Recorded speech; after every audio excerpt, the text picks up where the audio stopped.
Half-truths will leave you with things you would do well not to have. Half-truths will often leave you with something, with a hint of something that you would have been best to do without.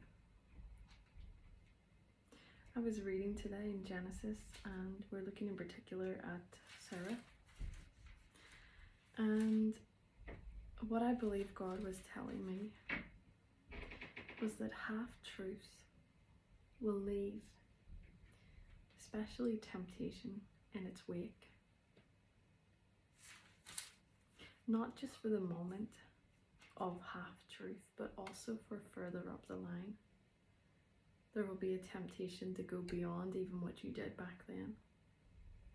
You see, if you cover over with a half-truth, it leaves the temptation of lies, because the next time and the time after, you suddenly gravitate just that little bit closer.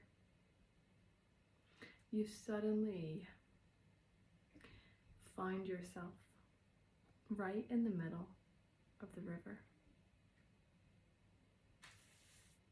You may not necessarily think that you've crossed over to the other side, but you're halfway there. And that's the thing.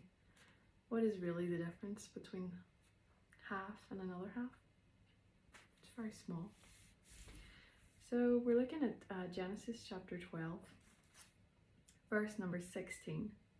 And for her sake he dealt well with Abram. And he had sheep, oxen, male donkeys, male servants, female servants, female donkeys and camels.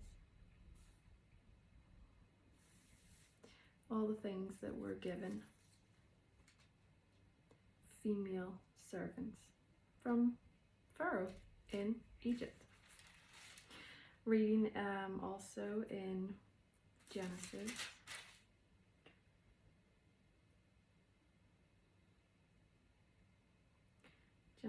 chapter 16. Now Sarai, Abram's wife, had borne him no children. She had a female Egyptian servant whose name was Hagar. And Sarah said to Abram, Behold, now the Lord has prevented me from bearing children. Go in to my servant. It may be that I shall obtain children by her. So suddenly we see that Sarah received the female Egyptian servant in the middle of a half-lie with Abraham and Pharaoh, which she went along with. And she is now left with a hint of something that she should never have had. I'm just going to throw this out there. Had Sarah refused to go with Abraham's half-lie, half-truth, which technically looked really good. I mean, he wanted her to help him not to be killed. He did not want to die naturally.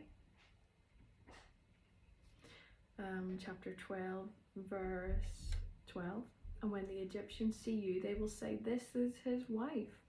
Then they will kill me, but they will let you live. Say you are my sister, that it may go well with me because of you, and that my life may be spared for your sake.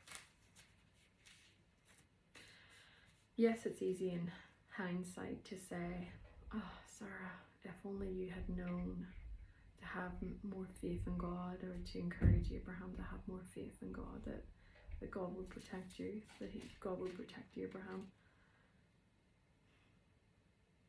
My thinking is, had she not gone along with the half-truth, half-lie, she may have not necessarily came back again with the Egyptian female servant known as Hagar.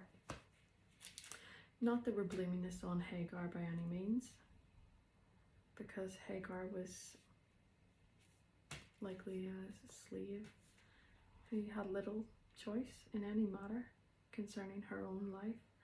But I am suggesting that Hagar, or the idea of Hagar, was a temptation to Sarah to take into her own hands the promises of God. And this is the thing, when we often try to obtain the destinies, to obtain the visions. We often try to obtain the godly stuff for our humanness, for our human hands. And we are so human, and that's why we do it. We try to do it ourselves. So I am suggesting that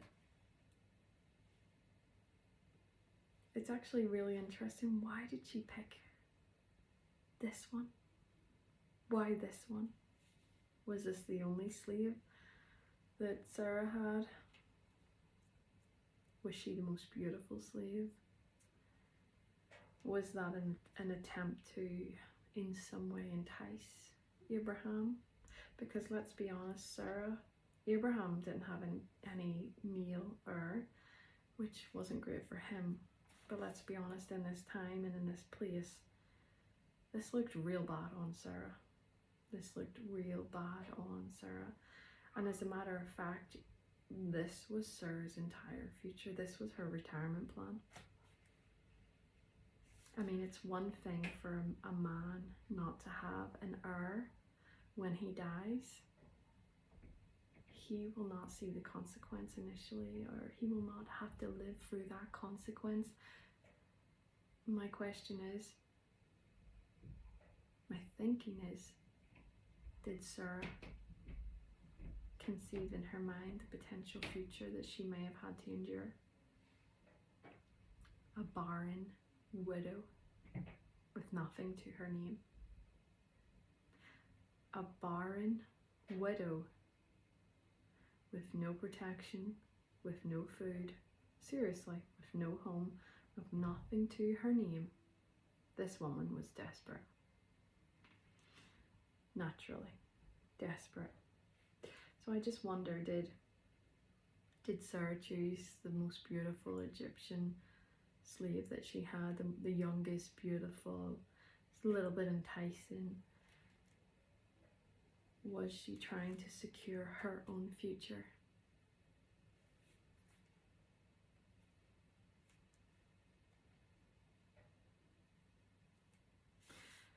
And Sarah said to Abraham, "Behold now, the Lord has prevented me from bearing children." Me. Prevented me from bearing children. This was about Sarah. Prevented me from bearing children. And so actually now what I'm seeing is, when we go back into that time of Egypt, where Abraham asked Sarah, you know, say go along with this half-truth for my sake. When I go forward into this one,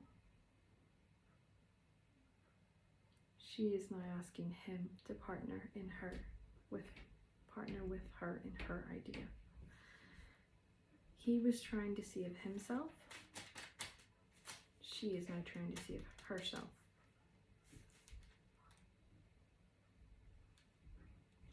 And Abraham listened to the voice of Sarai, just the same way as she listened to his voice back then.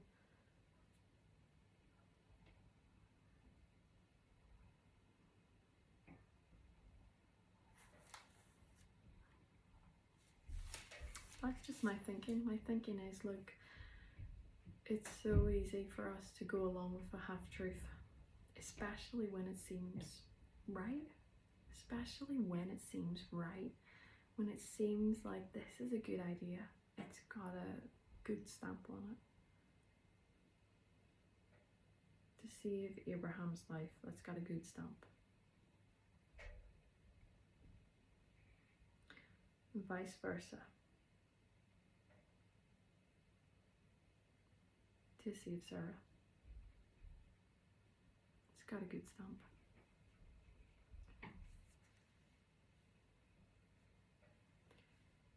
Go into my servant, it may be that I shall obtain children by her. It may be that I shall obtain children by her.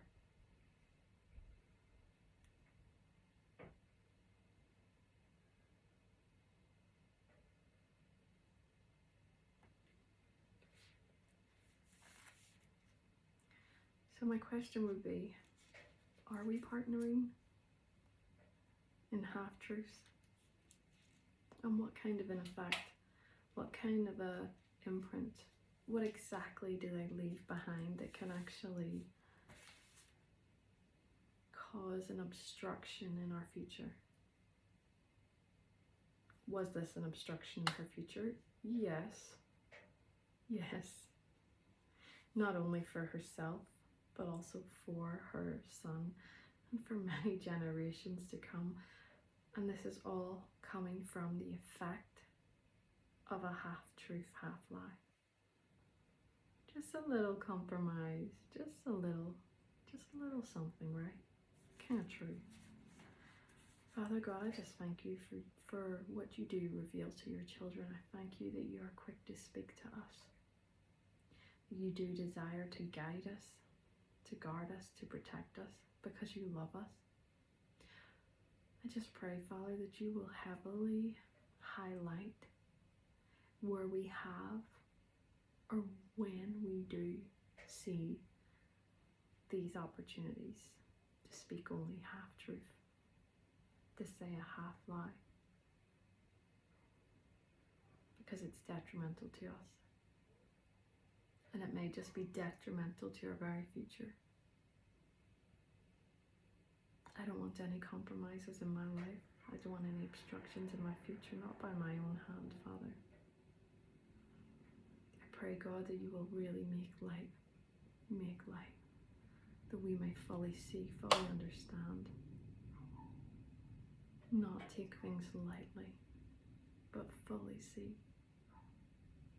Thank you so much if you've stayed for this longer than I thought video.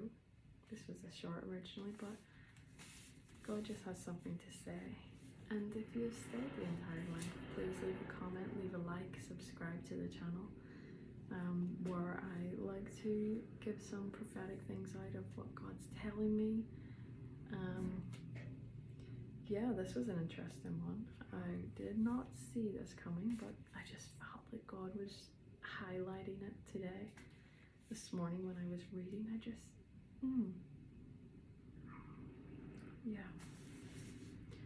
yeah, thank you so much. I hope that you have a great day, have a great week, be blessed, blessed be your family.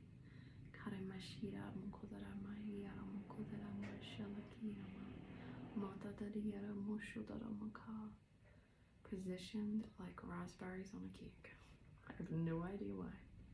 Positioned like raspberries on the top of a cake. God is good.